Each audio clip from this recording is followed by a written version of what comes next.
அனைவருக்கும் வணக்கம். கன்னிராசிக்காரர்களுக்கு அக்டோபர் 3ஆம் தேதி முதல் தாமாக நடக்க போகும் நல்லவையாக எவையெல்லாம் அமைந்துள்ளன என்று ஆராய்ந்து பார்க்கும்போது, அலட்சியம் வேண்டாம், அவசியமாக கண்ணும் கருத்துமாக செயல்பட வேண்டிய ஒரு தருணமாக நிழல் கிரகமாக இருக்கக்கூடிய ராகு மற்றும் கேதுவின் ஆதிக்கத்தில் நடைபெறக்கூடிய சூரிய கிரகண நிகழ்வானது தற்போது அக்டோபர் 3ஆம் தேதி அதிகாலையுடன் நிறைவடைகிறது. எனவே அதற்கு பிறகு மிக வலுவான நல்ல மாறுதல் உண்டு. ஏனென்றால் கேதுவின் ஆதிக்கத்தில் நடைபெறக்கூடிய ஒரு நிகழ்வாக இந்த சூரிய கிரகணம் பார்க்கப்படுகிறதுங்க. அப்படிப்பட்ட கேது ஜென்மத்தில் அமர்ந்திருக்கும் போது பல்வேறு வகையான தடைகள் தாமதங்கள் அனைத்தையும் தகர்த்தெறிய போகிறார். சப்தமத்தில் ராகு இருக்கிறார். ராகுவின் ஆதிக்கத்தில் சில நாட்களுக்கு முன்பு சந்திர கிரகணம் நடைபெற்றது. தற்போது சூரிய கிரகணம் 3ஆம் தேதி அதிகாலை நிவர்த்தி அடைவதால் 3ஆம் தேதியிலிருந்து நல்ல மாறுதல்களை நிறைவாக சந்திப்பதற்கான யோகம் உண்டு. ஏனென்றால் குரு 9இல் இருக்கிறார், 6இல் சனி இருக்கிறார்.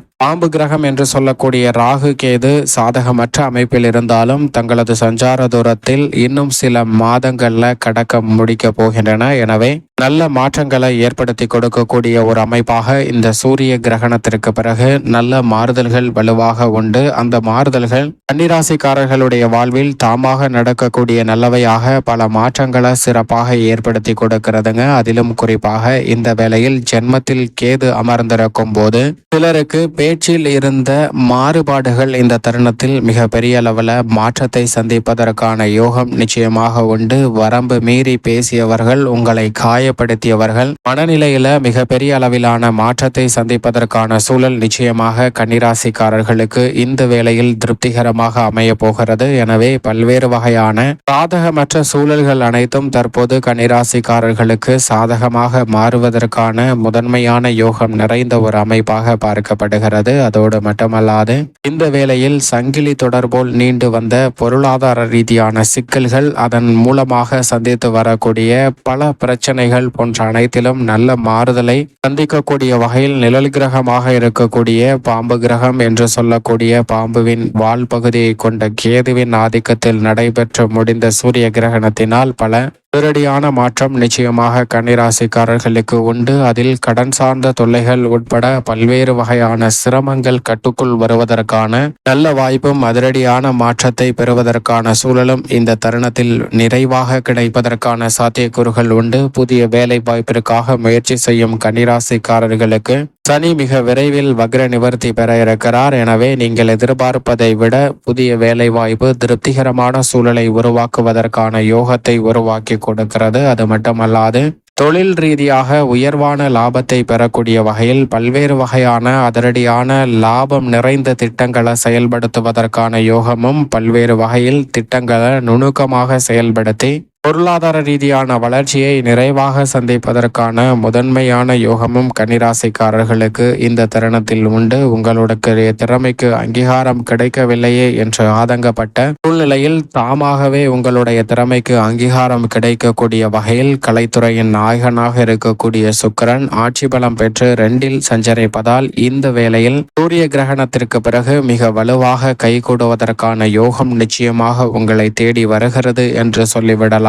பல்வேறு வகையான சிக்கல்கள் சிரமங்கள் மிக பெரிய அளவில் கட்டுக்குள் வரும். பிரிந்து சென்ற கணவன் மனைவிக்கிடையே ஒற்றுமை அதிகரிக்குங்க. அவர்கள் மீண்டும் இணைவதற்கான யோகமும் உண்டு. கணவன் மனைவிக்கிடையே ஏற்படக்கூடிய கருத்து மோதல்கள் சீராகும். உடல்நல ஆரோக்கியத்தில் திருப்திகரமான ஒரு சூழ்நிலை மிக வலுவாக கிடைப்பதற்கான யோகம் நிச்சயமாக இந்த தருணத்தில் உண்டு. ஏனென்றால் மிக விரைவில் கிருஷ்ண கிரகமாக இருக்கக்கூடிய சூரியன் ஜென்மராசியை விட்டு விலக போகிறார். அதோடு மட்டுமல்லாது திருமண தடைகள் உள்ளிட்ட பல்வேறு வகையான சுப நிகழ்வுகள்ல தடைகள் ஏற்படும் போதுதான் நாம் ஜாதகத்தை பார்க்கிறோம். அதில் ஏதாவது தோஷங்கள் இருக்கிறதா என்பதை அறிந்து அதை நிவர்த்தி செய்ய முயற்சி செய்கிறோங்க. அதில் குறிப்பாக சர்ப்பதோஷம் என்று சொல்லக்கூடிய ராகு கேதுவினால் ஏற்படக்கூடிய தோஷத்தின் காரணமாக பல சிரமங்கள், திருமணம் உள்ளிட்ட சுப நிகழ்வுகளில் தடை ஏற்படுங்க. அவற்றை நிவர்த்தி செய்யக்கூடிய முயற்சியில் ஈடுபடும் போது உங்களுடைய வாழ்க்கை ஒளிமயமானதாக மாறுவதற்கான சூழலை நிச்சயமாக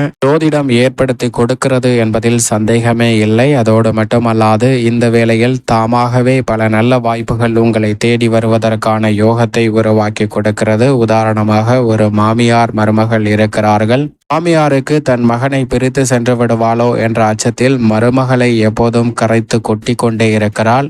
மருமகள் மாமியாரின் பேச்சை தாங்க முடியாமல் ஒரு கட்டத்திற்கு தன் தந்தையிடம் சென்று என் மாமியாரை எப்படியாவது தீர்த்து கட்ட வேண்டும், உதவி செய்யுங்கள் என்று கேட்க, தந்தையும் நான் உதவி செய்கிறேன், நான் ஒரு மருந்து கொடுக்கிறேன், இது ஸ்லோவாக தான் வேலை செய்யும், 5-6 மாதங்கள்ல இந்த மருந்தை தொடர்ந்து சாப்பிடுவதால் அவர் இறந்து விடுவார் என்று சொல்லி ஒரு மருந்தை கொடுக்கிறாருங்க. அதோடு மட்டுமல்லாது உன் மீது சந்தேகம் வரக்கூடாது, எனவே உன் மாமியாரிடம் அன்பாக இருப்பது போல் நடி, அப்போதுதான் உன் மீது யாருக்கும் சந்தேகம் வராது என்று சொல்லிவிடுகிறாருங்க. இதை கேட்ட அந்த பெண் அப்படியே செயல்படுத்த முயற்சி செய்கிறார். மாமியார் சாப்பிடக்கூடிய உணவுகளில் கலந்துவிட்டு பிறகு மிகவும் மாமியார் மீது அன்பாக இருப்பது போல் நடிக்க ஆரம்பிக்கிறார். சில நாட்கள் செல்லும் போது அந்த மாமியாரின் மனநிலையில் தாமாகவே மாற்றம் ஏற்படுகிறது. தன்னுடைய மருமகள் இவ்வளவு அன்பும் பாசமும் வைத்திருக்கிறாளே என்று உணர்ந்த மாமியார் மருமகளின் மீது அன்பு செலுத்த ஆரம்பிக்கிறாருங்க.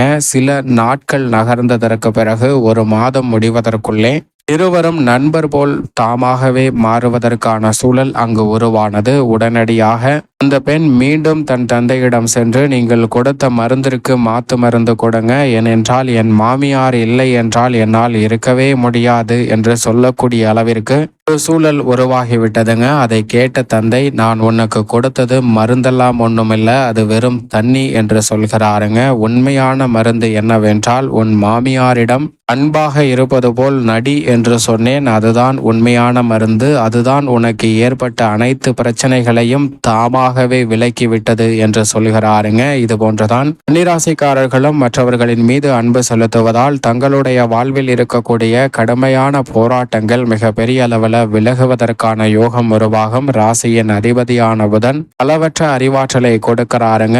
இந்த வேளையில் அவர் உச்ச நிவர்த்தி பெற்று மிக வலுவாக தனஸ்தானத்திற்குள் நுழைய இருக்கிறார். இதுவும் மிக பெரிய அளவிலான நல்ல மாறுதல்களை நிச்சயமாக கன்னிராசிக்காரர்களுக்கு பெற்றுத் தருகிறது. எனவே கல்வியில் நல்ல முன்னேற்றம் உண்டு. தனஸ்தானத்தை வலுப்படுத்துவதால் பொருளாதார ரீதியான சிக்கல்கள் தாமாகவே இந்த தருணத்தில் விலகும். சுக்கிரனும் ஆட்சி பலம் பெற்று ராசியின் அதிபதியுடன் இணைவதால் இந்த தருணத்தில் புத சுக்கிர யோகம் நிறைவாக கிடைக்கக்கூடிய வாய்ப்பு உண்டு. எனவே உங்களுடைய தனித்திறமைக்கு நிச்சயம் அங்கீகாரம் கிடைக்கக்கூடிய வகையில் பல்வேறு வகையான வாய்ப்புகள் இந்த வேளையில் மிகவும் அபரிவிதமாக கன்னிராசிக்காரர்களுக்கு கிடைக்கும் என்பதில் சந்தேகமே இல்லை என்பதை நிழல் கிரகங்கள், பாம்பு கிரகங்கள் என்று சொல்லக்கூடிய ராகு கேது உட்பட பல கிரகநிலைகள் உறுதிப்படுத்துகின்றன. தொழில் ஸ்தானத்தில் மங்களக்காரகன் என்று சொல்லக்கூடிய செவ்வாய் சஞ்சரிக்கிறார். அனைத்து விதமான தொழிலிலும் நல்ல முன்னேற்றத்தை வள்ளி கொடுக்கிறாருங்க. குறிப்பாக விவசாயம் சார்ந்த பணிகளில் மனநிறைவு பெறக்கூடிய வகையில் பணிகள் திருப்திகரமாக அமையும். சந்திரனை பொறுத்த வரைக்கும் 3ஆம் தேதியிலிருந்து வளர்பிறை சந்திரனாக மாறுகிறார். எனவே எந்த காரியத்தை கையில் எடுத்தாலும் அமோகமான வெற்றி வாய்ப்பு இந்த தருணத்தில் அள்ளி கொடுக்கிறார் சந்திரன். மேலும் இந்த தருணத்தை